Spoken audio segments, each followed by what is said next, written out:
Hello everyone, welcome back to another episode of the Wanderer Challenge. Episode 5, we just beat the Gaping Dragon and we got the key to Blighttown, so in this episode we will be going through Blighttown and hopefully taking on Quelaag if this doesn't take too long. I gotta kill these giant dudes that wield the biggest weapon I've ever seen, and they are not attractive. Oh my, wow. They do not look very good, do they?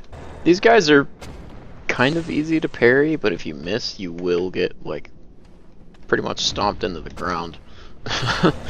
You will get pancaked by these guys if you do not parry correctly. Or thrown off the edge. That happened a lot my first playthrough.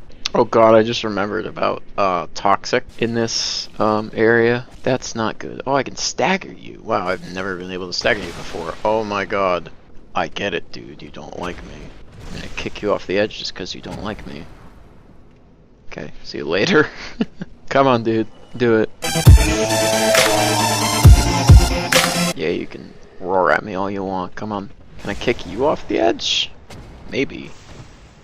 Aw, that's sad, man. Come on, fucking go. Thank you. Never been able to do that until now. And then these guys are, I don't even want to try to parry him because they scare me. He's got a woman, he's using, I think it's a, yeah, it's not a woman, it's a skeleton or a corpse as a weapon. That's his weapon. Someone else's dead body, and they drop souls as well. And I just remembered about this one enemy that shoots poison darts at you. If you can see one right there.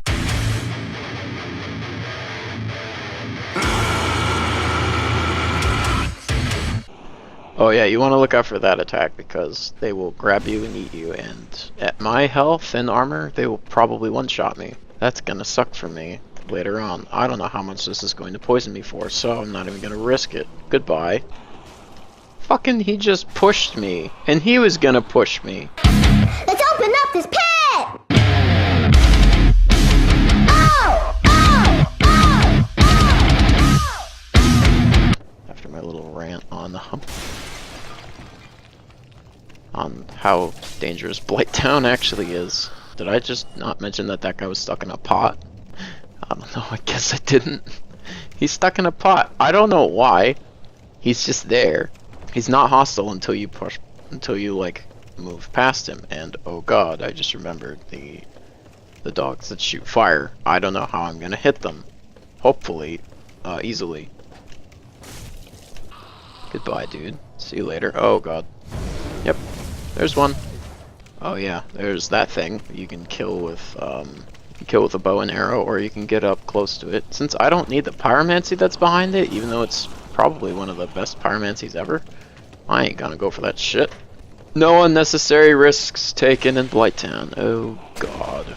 Leave me alone, dude. You know what? Fuck it, we're just gonna run. Actually, that's not a good idea, considering there's one of these guys ahead, so no thanks. I nailed it! This is like the most successful run of Blighttown I've ever taken. And I'm doing some stupid fucking shit along the way. Chain backstabbing this dude right in the butt cheeks. Oh, another one of those poison guys died, so I got his purple clump. So now we have some more poison heal for when we get to the boss. I'm gonna put some of that on my character right now. I can backstab you? Wow, well you're dead, so thank god. And look! We have another set of my equipment. And the falchion, which is kinda like the better version of the scimitar. So that was Blighttown, or at least Upper Blighttown. This is Lower Blighttown. It's a little bit more in depth than what I'm making it seem. I just did a bare bones run through Blighttown. So let's just do a little update.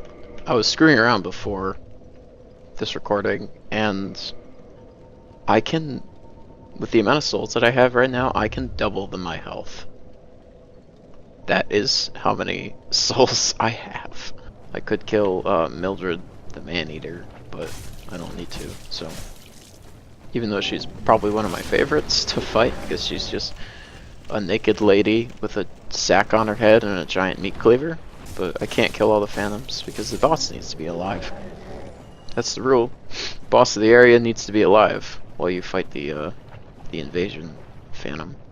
Or for Dirk, Gaping Dragon needs to be alive, and for Mildred, Quelaag needs to be alive. And Quelaag is the boss that is coming up very soon, that I have, oh my god, the biggest trouble fighting.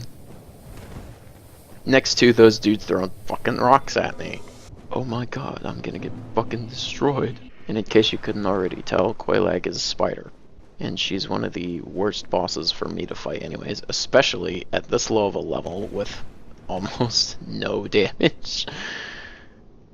This might suck a lot. You see that shit in my character's hands? You see that shit? I chugged that shit during the boss fight because I'm a fucking idiot. Anyways, enjoy. This might suck quite a bit.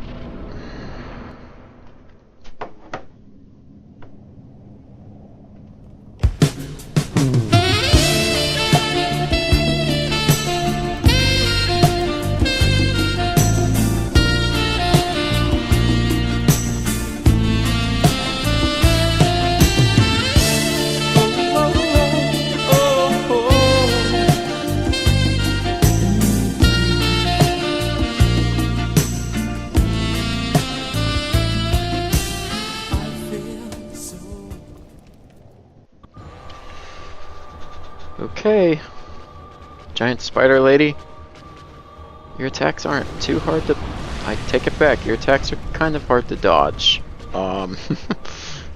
Every single time I say anything about a boss, I am immediately reminded that I am always going to be wrong.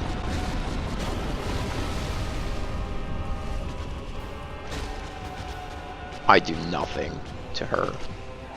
I cannot wait to see what I do to the final boss or to Ornstein and Smell. Holy shit, I do nothing. This is probably one of the worst boss fights to lock onto the boss as well. Just because you need to be aware of all the lava that she's going to be spitting at you. Also, that attack, it's an AoE magic attack that will kill me if I'm not careful. Oh boy. Stop shooting your fucking lava. I guess her like goal is to trap you in lava, but like, I mean, it's gonna fucking work for me, but it's just annoying as hell. You can get stuck in between her legs as well, which really blows, and you just get stuck in between those two front legs right there. Oh shit. Oh shit, get me away from that. That's what the attack looks like. It's not very fun to get caught in. Stop! Oh my god, no. I have the smallest sliver of health. Holy shit. And she is also immune to fire damage, which, I mean, go fucking figure. She's a giant spider, like, covered in lava. Can I get this heal off? I can. Perfect. All of her attacks are very well telegraphed, it's just, I don't know how else to fight it without being super risky. And trying to get, like, right next to her, because you can just do this. But I've always been, like, caught by her legs. Also, I just remembered that this is a no heal challenge. That is, like, immediately, that is immediately getting cut. Like, I was like, oh, I can heal, right? No. you had like this much health left, I was like, oh, you're fucking screwed, and then you just healed, and I was like, yeah. So, I'm an idiot. I'm just fucking stupid, because I was like, there's no way I'm going to beat her without healing. But then, I remembered I have to for the challenge run. So, if I ever want to quit, use these. It's a good way to end the boss fight, because I can just use consumables. Let's see if this does any damage to you, huh? I mean, it's an increase. It is double what I did before. Actually, it's not that bad when I have multiple hits in succession, but it kinda sucks when I'm just like hitting her with one attack. He's just throwing lava. Okay, there it is. Alright. Okay, that's not the attack I want to get hit by. I don't want to get hit by anything, but that will one-shot me, as well as her fire whip spells or whatever. Oh my god, what the f- Oh, wow. What the fuck? Okay, this is what I mean by you get trapped, and now I'm dead. She just traps you with her legs, which I don't know if that's intended to be the boss design or not, but I don't like it. I absolutely despise this boss fight. I mean, I have... Oh my god.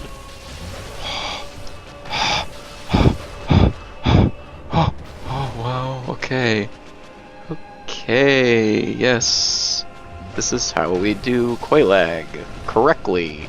This is just how the rest of the boss fights for the game are just gonna go, honestly. Like, just gonna be me poking them down, avoiding their fucking attacks.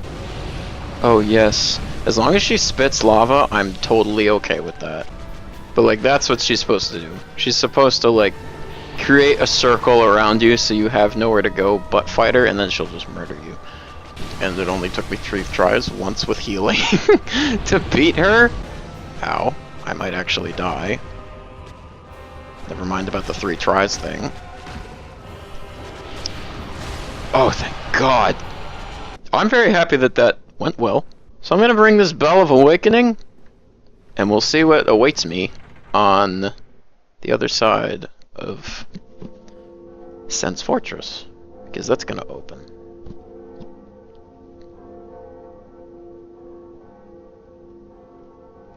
So there's the second Bell of Awakening. Remember the first one we rang after the gargoyles. There's the tower. And there's Sen's Fortress.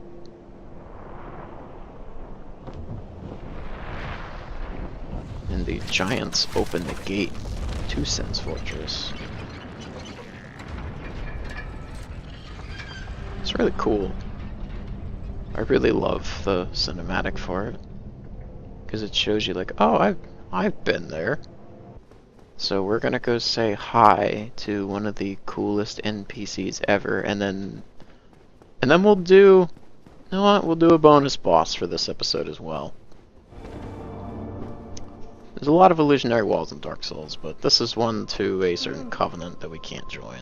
This is Quelaag's sister. She can't talk, not unless you have the old witch's ring, and she is a firekeeper, just like the one we saw in Firelink Shrine. But her lore is she saw the people of Blighttown, and which is what this guy is.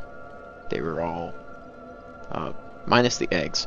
They were all dying, and she ate their pus, I think, or tried to eat the poison or drink the poison of Blighttown, despite her sister's wishes, and she turned white and turned into this. And the only thing keeping her alive is the humanity that you bring her, and if you bring her 30 humanity, she feels better. And she's one of the coolest characters I've ever seen, I think. Yeah, that's her lore. It's really sad. So it really brings up the question, is Quelaag killing people because she wants to, or harvesting their humanity for her sister? And are you a terrible person?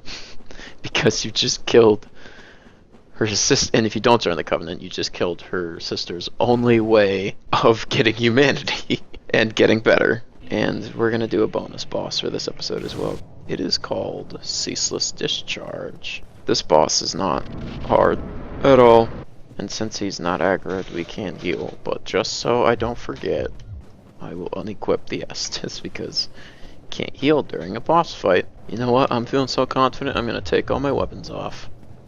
So this is Ceaseless Discharge. And I'm gonna beat him without any weapons. And you know what? He probably has one of the coolest designs I've ever seen. His lore is also very, very sad. He's always sad. He always has a sullen look on his face because he's actually in pain. Because of the amount of lava on him. He actually is hurt by the lava, and his sister's corpse is over here. And if you take the loot, he is permanently aggro to you. As opposed to if you attack him with a bow and arrow, and you die to him, he's only aggroed on you for as long as you die. If you come back, he's not aggroed, but if you take his sister's stuff, he's permanently aggroed. Alright, so his sisters created a ring called the Orange Charred Ring and gave it to him, and what the Orange Charred Ring does is it makes you, the player, immune to lava damage, or at least really diminishes the damage of lava. It doesn't completely negate it, but it makes it, you know, manageable as opposed to what it is now. Well, he dropped the ring, and it created the Centipede Demon, which we will have to fight later on. That's his lore, but let's get the show on the road. Come on, man. Do it. There you go. Alright, ceaseless discharge. I'll see you later. He's like, well, he's pretty effective actually fighting like one-on-one legit. What we're supposed to do is come up here, or all the way back to the boss gate, and basically, and what he does is there's a ledge there you can sort of see, and he jumps to you. He does this jump attack, and you just hit his hand a couple times. Now, it would look better if I had a weapon, but we basically loosen his grip, and he falls into the lava and dies. It's pretty brutal, actually, but that is Quelaag and Ceaseless Discharge in one episode. So I hope you all enjoyed.